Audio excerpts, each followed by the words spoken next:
Hello. I just want to make a disclaimer before this video starts that I am very nervous to post this because I know that a lot of the points that I make and most of what I'm talking about is very like first world fucking problems, but I'm just talking from my experience, and if you want to watch, you watch. If you don't want to, you don't. Okay. Now, getting into the video. Have you ever wanted to be an influencer? My guess is probably yes, and that's why you're watching this video. Maybe a TikToker, a YouTuber. You've always dreamed of being some sort of content creator. And I've always thought the exact same thing. Obviously, this is very different from my normal videos, but I have a lot of shit to say. And I want to talk about it because I love to just like put my thoughts out there and hear feedback. So that's what we're doing today. Also, a lot of you guys want me to start a podcast, but I don't feel like making a separate channel, so I'm just gonna like put it on my regular channel, whatever. Anyway, starting with some background. Ever since I was a kid, and if you watch me, you know, I have always wanted to be some form of content creator. I feel like for the most part, probably a YouTuber. That was the only thing I ever envisioned myself doing. I had no other passion. I had no other desire. I didn't want to go to college. So it seemed pretty simple to me for a very long time because I grew up watching YouTubers basically my entire life. And I always had this burning, like it's all I thought about. I'm so serious.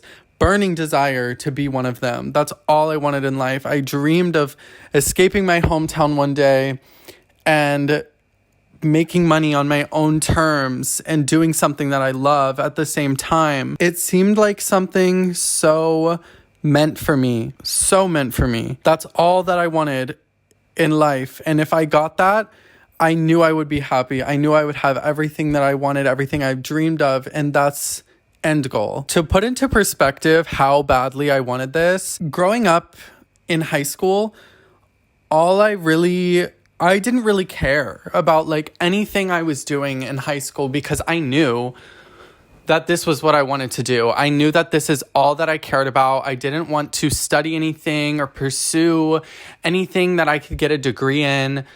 I just didn't care, and I didn't understand why other people went for different careers because I felt so passionately about this one, and I didn't understand how other people couldn't because I saw so much opportunity. And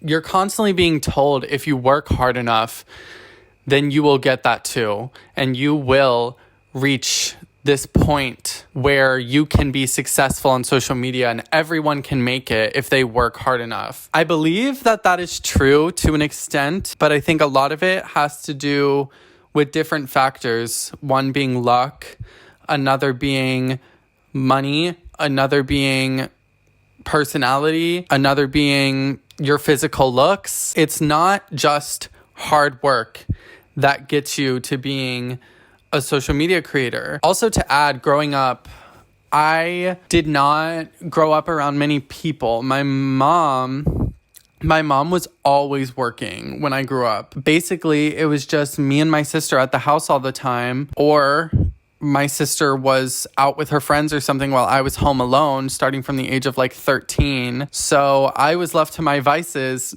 basically constantly. I had nothing to do other than watch people on social media.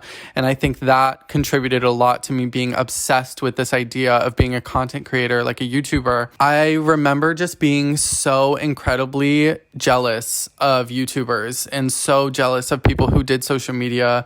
And I remember when Emma Chamberlain first blew up. Fun fact, actually, I had a YouTube channel, this same YouTube channel, but the videos are gone now. I posted a lot when I was in high school, and Emma Chamberlain actually commented on one of my videos, and so did her dad. But that's a different story. But I was obsessed with her, not in the way that everyone else was. I was obsessed with her in the fact that she was 3 months older than me, and she had already gained so much success. And I can't even begin to tell you how much I wished that that was me and that I had taken those steps to have the same accomplishments as her. I don't think it gets any, like, there's no higher level of social media career than Emma Chamberlain, if that makes sense. Like, There's nobody who has made it bigger than Emma Chamberlain has, in my eyes. There are different tiers of people on social media. Like, there's some people who have very niche audiences and they're able to like have their career 5 to 10 years maybe. And then there's creators who go beyond that, practically set themselves up for life. I've always had this battle in my head about like, why is it so hard for me to watch other people succeed? I can be very happy for people and their success, but I can't help but be somewhat jealous because it's something that I've wanted so bad, but have felt like I'm not good enough to get the same things. And that's something that I've always struggled with. I have always felt, and I've said this before, I've always felt very boring. I feel like I do not have a personality that resonates with everyone or resonates with enough people at least, nor do I have the mental capacity to really talk in long format. You can probably even tell from this video, like there's a bunch of jump cuts, probably because I'm leaving like 30-minute spaces in between what I'm saying to try to gather my thoughts. And that's something that I'm just not good at. And I have grown to hate about myself. For a career that I want so badly, you have to have a certain personality or a certain skill set that you can't always just grasp over time. For example, the talking thing, like I just can't talk in long format like that, but there are people who are very successful. Most of the ones that are very successful are able to talk in very long format without pauses or breaks or anything. And that's something that I'm jealous of. That's also something that I see people on social media are very lucky with because they were just given this skill set to be able to do this. Anyone can learn to edit videos. Anyone can work hard enough to sit down and like spend their whole day making a video. But when it comes down to your personality, that's something that can't really be faked on social media. It's just something that comes naturally to you and you either have it or you don't. And that is hard to deal with. I feel like I just always wanted this career so bad. It felt like perfect for me because you don't need a degree to do it. If you work hard enough, then you can make it to the other side, and eventually you'll be at a point where you have all these amazing things around you and you did it. You got past the hard part and now you just have to like stay floating. But it's really not that simple. Moving on, basically over the past 10 years, I'd say, I have gone back and forth of being in phases of like trying to do social media, but not trying too hard because I don't want it to come off like I'm literally trying to be like some internet star or something. Or I just like get in phases of shit posting on social media. And eventually, I think around my first year of college, I sort of gave up on my dreams, kind of. Because I felt like my background wasn't good enough to be on social media. I didn't have the right skill set. I didn't have the personality. I wasn't fun enough. I wasn't interesting enough. Whatever. I kind of just moved on. And then I ended up moving to Japan, and that had nothing to do with social media at all. It was just like I've always wanted to do this. And that was completely my own decision. Also, for context, I'm someone who goes to college that doesn't want to go to college, but I do it because I have nothing better to do, basically. All 5 years I've been in college now. I'm in my going into my fifth year of college. I have never not been extremely worried about like what I'm doing with my life. It's like an everyday struggle that I have where I just don't understand what I should be doing, because I grew up in a town that I just knew I couldn't stay in and I would be miserable there. So my only way to get out was to go to college. But I didn't want to go to college. I didn't want to go to school, but it was my gateway to leave. So I did. And once I got to college, I realized I didn't want to do it. But I also couldn't leave because then I would just have to go back to my hometown because I have nowhere else to go. I thought maybe in those 4 years of college, I would figure out what I want to do with my life and something would pick up for me. Something would happen and just fall into my lap. And I would finally catch a break in my life, and that would be the light at the end of the tunnel for me. But I got into my fourth year of college and nothing was happening.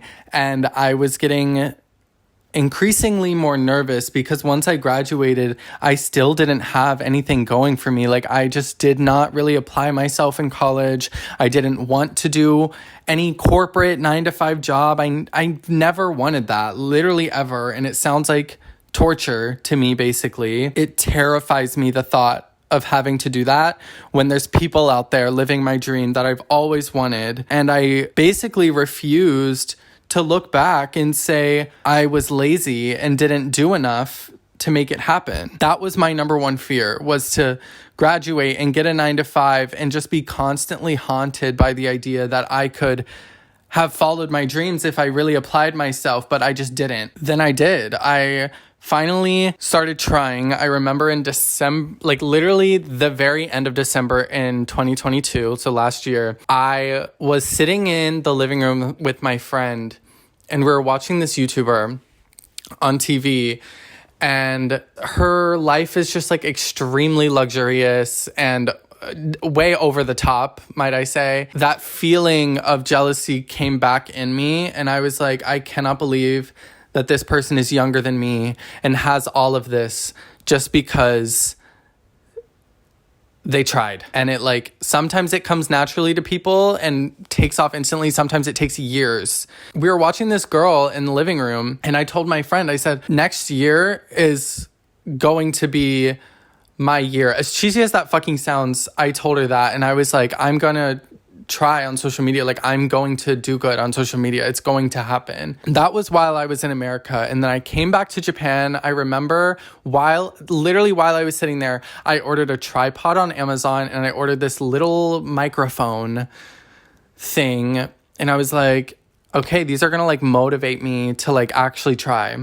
And might I say, a fucking tripod changes your life. Like, you have to have a tripod, whether you're using your phone or what, you have to have a fucking tripod. It helps so much and it motivates you a lot more. Anyway, I came back to Japan and I started making videos. I remember I was going to the temple in my old neighborhood and just like, I did like an apartment tour, and then I was making just some videos related to Japan. I can't remember right now. Basically, a week into starting, I made one video of like things that would send Americans into a coma. And I'm sure plenty of you have seen it. And I had no idea that that was basically about to change so many things in my life. That sounds so dramatic because I'm not some like major internet star or anything, but that video completely changed my life. If that video did not take off, I don't know if I would have kept going. But basically, that video ended up getting like 35 million views on TikTok, I think, which is insane for TikTok. Like, that is a crazy amount of views for a video, especially of like someone talking and showing their personality rather than just like, oh, building collapsing, 35 million views, whatever. So I was really taken back, but I was so ecstatic because I felt like I'd finally caught a break. And things started going extremely, extremely fast. Like, I knew if I applied myself and used the knowledge that I had of social media, that I would see results, but I did not expect them to happen so fucking quickly. Like, incredibly quickly. There was a week where I was waking up every day. I'm in Japan, so like the time difference is like everyone's daytime is like right after I go to bed. So I wake up to everything basically. And I wake up and I would have 100,000 new followers every day for like a week. And that was insane. And eventually I became kind of like desensitized to it. Just like, what the fuck is going on? I've never seen someone get that many followers that quickly, other than Jake Shane, Octopus Lover. He blew up like basically at the same time as me. And fun fact, I actually met him at this like house in LA. Things took off in a way where I was not prepared for, and I didn't have myself ready for like the next steps when things took off, because I was constantly just looking for like, oh, my like viral moment. Like, I have to have this moment that like picks me up off the ground and like makes me someone doing social media, like a content creator, whatever. But I didn't think about what to do after that. Part of me also doubted myself and thought that I would not have made it no matter how hard I tried, because it was just something about my personality. I wasn't good enough. And I still struggle with that, to be honest. Like, I don't understand a lot of times like why people like me or why people follow me or watch any of my stuff. That I have a lot of imposter syndrome, which I can get into later. But I didn't know what to do after I blew up on social media. Like, I had everyone around me basically freaking out and telling me like, what the fuck is going on? Ryan, you're famous now. Like, what? I would just like to interject and say that I know that I'm not fucking famous, but what I'm getting at is that literally everybody in my life was telling me that, because everyone in my life was figuring out about my social media, whether they already knew about it or not. And yeah, okay, continuing on. I was having every single person that I knew tell me that either them or someone that they knew or multiple people that they knew saw me on their For You page. And that was really fucking weird. Like, I just didn't know what to do with that. And so almost immediately it began this insane amount of pressure to keep up with it, because I see so many people go viral on social media and then they lose it immediately because they don't apply themselves immediately when it picks up. So I felt this immense amount of pressure to be putting out good videos that were getting views, and be putting out videos where people are gonna like follow me, and be putting out videos that aren't making people lose interest in me. And that was so fucking hard. And I was in school at the same time. So I was like living this double life, kind of like I was going to school during the day, and then at night I was just like, all that I fucking thought about was TikTok. That's literally the only thing that I thought about. I constantly thought about what my next video was going to be. I think the biggest obstacle with social media is being your own boss. Like, you have no one telling you what you need to do in order to be successful. Like, you have to come up with everything yourself. That's really hard. Like, I was constantly in fear that I was going to lose everything because I had so much imposter syndrome. I was like, this is just a viral moment. This is my 15 seconds. Like, I'm about to fucking lose everything that I wanted for so many years because I'm not working hard enough. So what did I do? I worked myself to fucking death. To be so honest, I ruined almost every relationship I had with everyone around me and completely isolated myself because all I did was work. Literally, that's all I did. I was ruining my life. Like, I was literally ruining my life because all I was doing was working. The only thing I cared about was TikTok.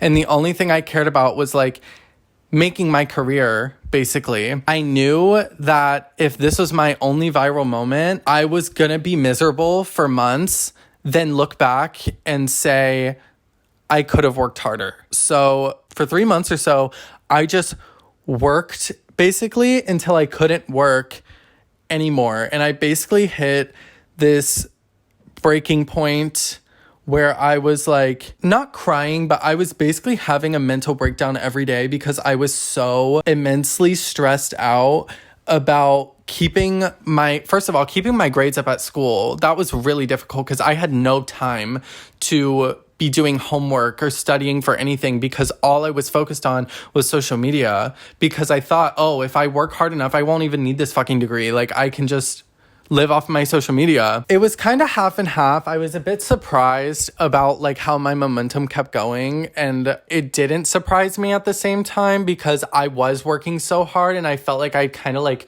cracked the algorithm and knew exactly what to do in order to make a good video. And there was a point where I was getting like over 1 million views on every single video. Now I'd say I get 1 million views once a week, maybe. I don't know. But I was extremely invested in my analytics and what was happening. And then one of the things that was the hardest, I think, about the whole thing was the fact that I was making no money. Literally no money.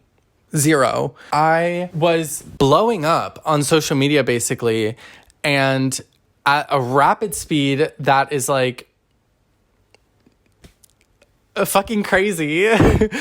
And also I was basically, if you know who Octopus Lover Jake Shane is, like he blew up at the same time as me and he's like very successful right now. But I was blowing up at the same time at basically the same speed with like the same amount of views, whatever. But I wasn't getting anything. I wasn't getting any money. I wasn't getting any opportunities. And I was constantly seeing people with like 200,000 followers, way less engagement than me, or people with the same amount of followers and same amount of engagement as me, getting brand deal after brand deal after brand deal after brand deal. And I could not understand why I wasn't getting these opportunities. I was making money off of the creator fund, but that was like, it's literally barely nothing in the creator fund, even with like 30 million views, whatever, on one video. That was hard. That was honestly the hardest part. I'm not gonna lie, that was the hardest part because I was putting in so much work in hopes to see a return on my investment. That never came.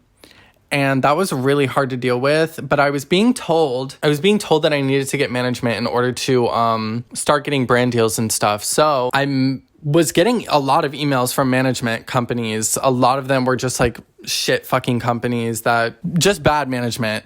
So I didn't even have like a call with them. They call it like a discovery call. I didn't have a discovery call with them. But then I had a call with one management and then they wanted to give me some like new manager and like have basically a trial period for like a few months. And I was like, okay, if you're not fully invested in me, then I'm not gonna do this. So I didn't end up going with them and I ended up going with my current management right now. Yeah, I mean, I was making literally no fucking money. And that was so hard after thinking my entire life if I got to this point. I literally, if you told November me or December me that I was gonna have like 1.4 million followers on TikTok now and I'm at like 70K on YouTube, like 70,000 subscribers on YouTube, I literally would not believe you. I'd laugh in your fucking face because that's how much of like a shock it is to me. Because I assumed that if I had that many followers and that much engagement, I would be making good money and I would like get myself into a situation where I was finally like financially comfortable. I wouldn't have to worry for at least like the next year or two. And I remember having moments when I first blew up, literally like specific moments where I would just be sitting there and be like, is my life like about to change like it does for other people on social media? Like, is that me now? Like, am I literally going to be successful and like be financially set up in a position where I don't have to worry? And that was the craziest feeling ever because I started to believe that that was going to happen. And then it fucking didn't. And that was soul crushing. That was so hard to deal with because I believed for so long that it was going to happen and then it didn't. And even now I still have like the same engagement, followers, whatever, as other people, but they're making so much more money than me. There's like one creator I can name who makes so much fucking money on TikTok because she's like a clean girl. And like, if you don't know what a clean girl is, it's like a girl who wears her sweatsuit and like everything's white and has like the gold earrings, whatever, blonde hair in a bun, whatever. They can have the same amount of followers and me and engagement and they're making so much more money because of their niche and because of their audience and how like engaged their audience is. But when it comes to someone like me, because I'm not like this influential girl, I don't get any fucking brand deals basically. Like it's so different and I didn't know that. It even, to be honest, it even confuses me now. Like I know of one person who lives in Korea and I'm like, he has less followers than me and less engagement than me, but he gets hella fucking brand deals, like hella brand deals, y'all. I'm so confused as to where he's fucking getting them because I don't get those. And I see other creators in Japan get hella brand deals and I don't get them. And I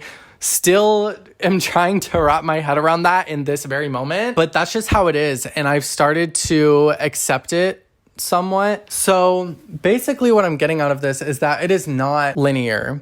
It is, oh my God, if I could tell myself one thing before all of this started, I would tell myself, Ryan, it's not going to be fucking linear. Like you are not going to just like go from this to this. And I'm not talking about just money. I'm talking just about like success in general and like your numbers and shit like that. Like I kind of am a little bit fixated on numbers sometimes. I really wish I could go back and tell myself that it's just not linear and you have to be patient and you have to be willing to work for free, basically, because you're just gonna have to keep fucking sacrificing yourself and working for free in order to get to a point where you're not working for free anymore. Obviously, that's not how it works for everyone. Some people take off and they immediately start making a shit ton of money, like Alex Earl or something, but that's not most people. That is not most people.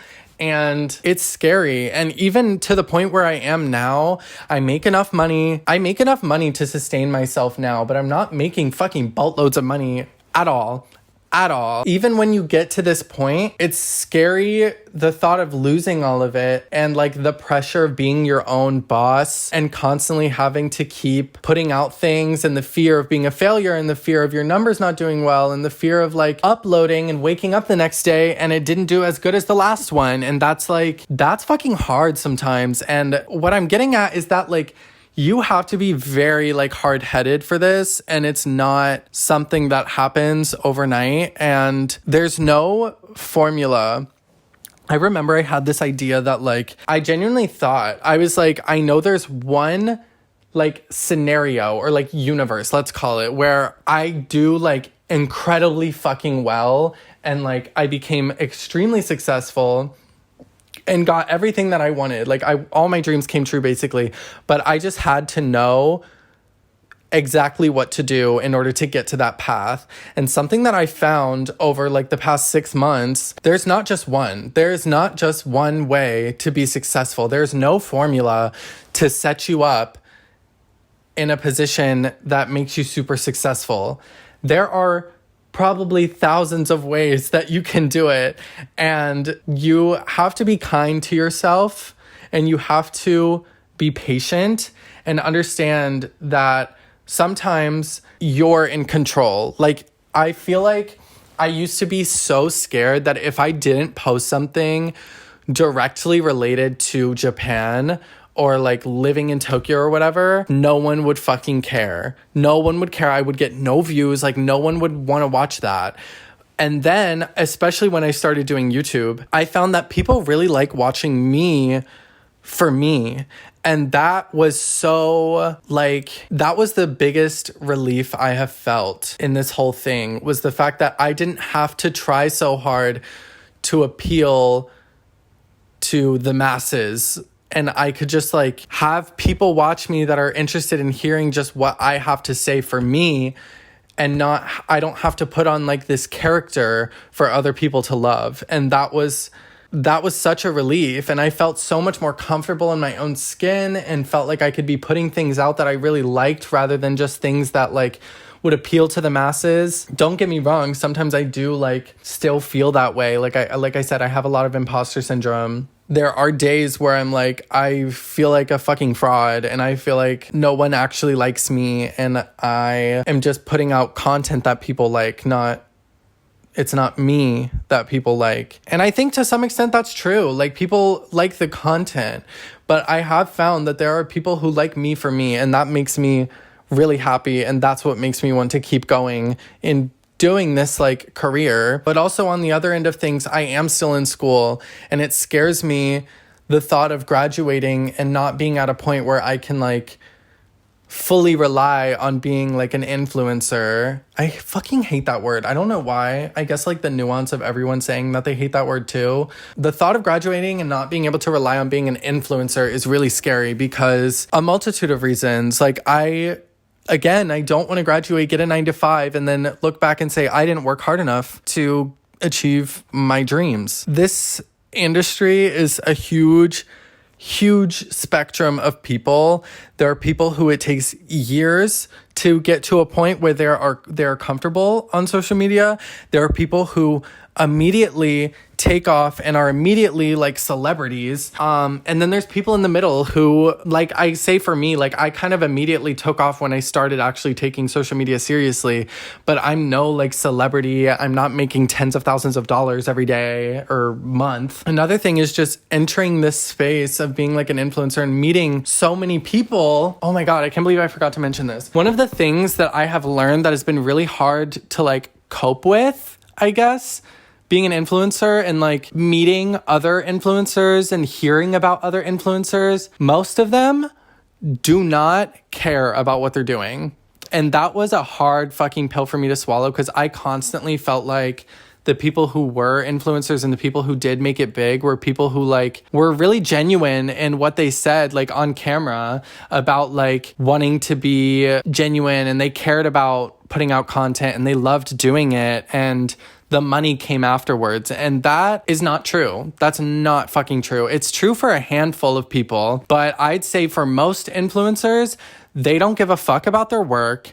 They don't give a fuck about you, and they only give a fuck about money or partnerships or brand deals that they're going to get this month. If they're going to put out merch, what their next business idea is going to be. Like, it's a business for them. It's not fun.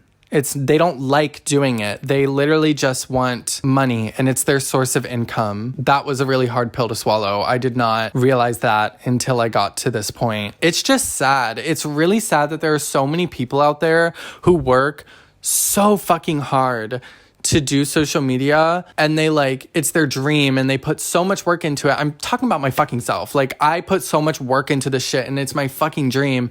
And then there's people who put little to no work into it, immediately take off and make so much fucking money when they don't even want to do it. Like, that's frustrating. That's so annoying. And then watching their fans be like oblivious to the fact that they don't give a fuck about them is also frustrating. And just hearing about like the drama and shit that happens like in LA and stuff, like it's weird, like being in this space, because for so long I was a watcher. Like I was an audience member of all of these people and these groups of people, and suddenly like I'm mutuals with all of them.